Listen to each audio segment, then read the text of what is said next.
Cowboys, shall we, ladies? Because I know it feels like we haven't talked about them at all recently. So why not just talk a little Cowboys? So Micah Parsons and Jerry Jones. We know that as all of these other contract negotiations have been settled, Terry McLaurin with the Commanders, we have Hendrickson with the Bengals, of course. Micah Parsons and the Dallas Cowboys and Jerry Jones, they're still no closer to a deal. But all of the stuff we're hearing out of Dallas, whether it's from Dak Prescott or Brian Schottenheimer, Dallas Cowboys head coach, is that Micah Parsons is going to be out there week one. They're very confident that Jerry and Micah are going to have cool heads here. They're going to get to the table and figure this out before the start of the season. And part of the conversation surrounding this is the behavior that we saw from Micah Parsons over the weekend in the Cowboys preseason game. He was eating nachos in the tunnel. He was talking to Atlanta Falcons fans when they were saying, come to Atlanta. He's saying, call me. He was laying on the medical table, maybe taking a little snooze. And Brian Schottenheimer, of course, head coach of the Dallas Cowboys, talked about the conversation he had with Micah after that game about his behavior. Mike and I had a long conversation, probably talked for an hour about a lot of different things and addressed a number of different issues and things like that. And at this point, I'm going to keep that between he and I. But we had a very, very good conversation. This is a very tough spot for Brian Schottenheimer to be in. Even though he's been in that Cowboys ecosystem, it's his first time as a head coach. He's trying to establish a different culture. And while he's doing that, his best player and his owner are at odds. They're publicly feuding. And his best player may not be available to him in the first game of the season, a game that you certainly want to set the tone, especially against the defending Super Bowl champions.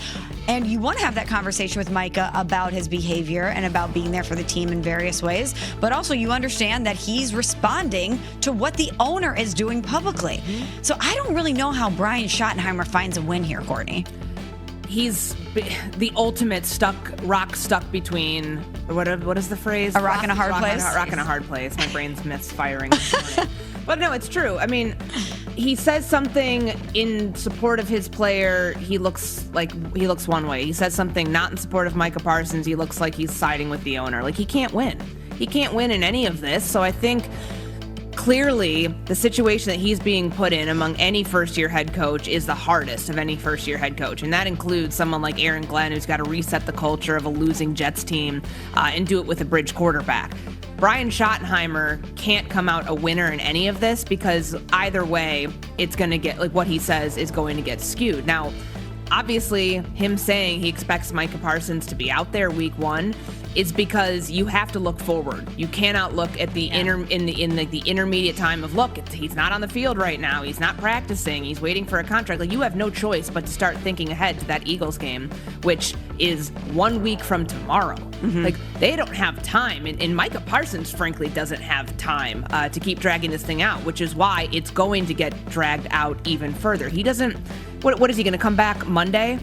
Or Sunday, whenever they start their prep, their actual week one prep for the Philadelphia Eagles, there's just no way. So the only thing I take out of that actually carries a little weight is that there clearly was something with the antics that the Dallas Cowboys view them as antics, which I don't think you'll see any more of from Micah Parsons if he respects the coaching staff. Like, to me, you only have that conversation, an hour-long conversation, to take the pulse on what your star defensive player is feeling. If you feel like he was out of line for doing any of the things they did, which I frankly don't think it was that big of a deal in Atlanta the other night.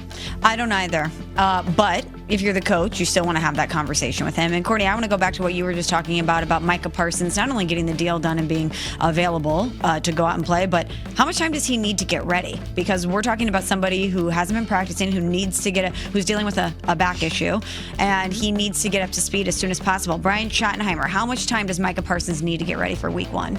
Yeah, well, I think, again, that's always the story, it's different for everybody. The fact he's been here gives him a little bit of a leg up on the fact that he knows the defense, and that could be a completely different story if he wasn't here.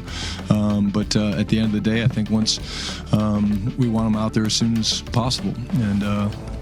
And when he's feeling up to it and all those things is a big factor into it. But every day that he can get out there and get reps would be great. But I do think very strongly that him being around has helped. Him doing some of the walkthroughs and things like that does help.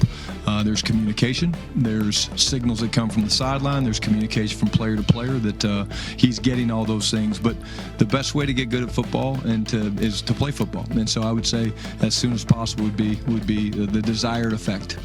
And Victoria, that is certainly something that we're monitoring as well. Not only if and when a deal gets done, but when the deal gets done, does Micah Parsons have enough time to get up to football speed to be ready to play versus the Eagles? I mean, not versus the Eagles. I would be shocked, honestly. I mean, he hasn't practiced all summer with the team as he's been going through the hold-in regarding all this drama. It's a situation where, as we heard Schefter say yesterday, his back is tight, like he's dealing with that.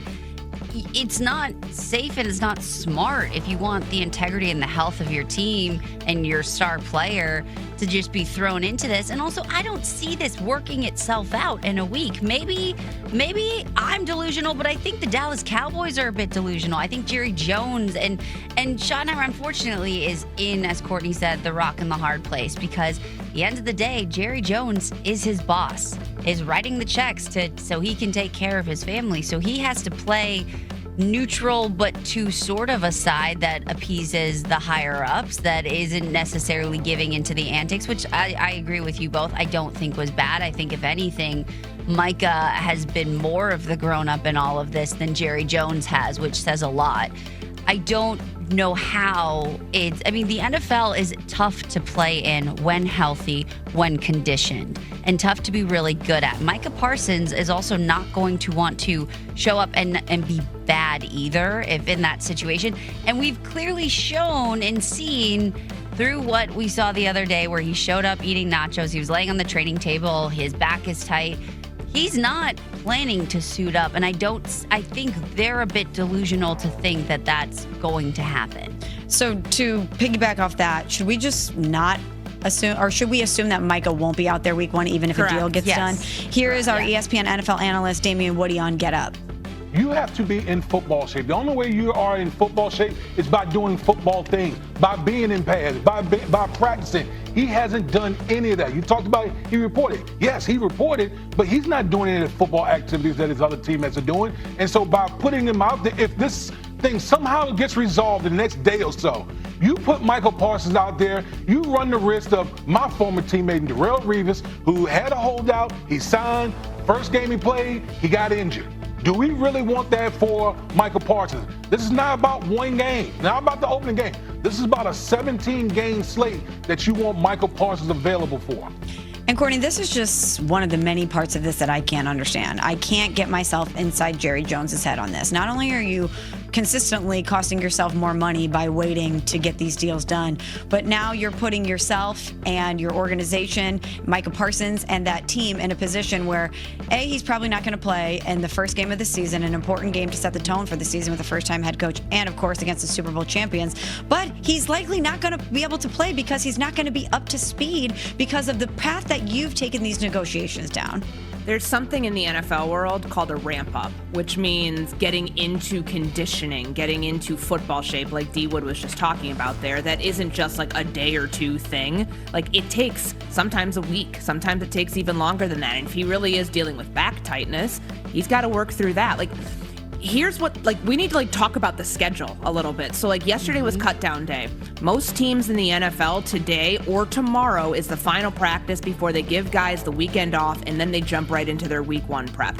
Their week one game is in Philadelphia next Thursday. So barring this deal getting done today and him having the weekend to, granted, he wouldn't be with his teammates in any of this for the most part because they're probably done after today. I don't know exactly what their schedule is, but they've come back. Most times for a Thursday game, you're going to be coming back on Sunday going into week one. That's historically how it's been the last couple of years for teams that are starting off the NFL season on Thursday night. There's not enough time. Even if you get the deal done today, you're still getting an unconditioned football player out there. Sure, he's been in meetings. He, as Brian Schottenheimer said, knows this defense. Let's not forget, it is a new defense. Matt Eberflus just got there. Has he been in Dallas before? Yes. Was he in Dallas with Micah Parsons? No. Not in the previous, since 2020. He was in Indianapolis at that point. So let's point out some more things.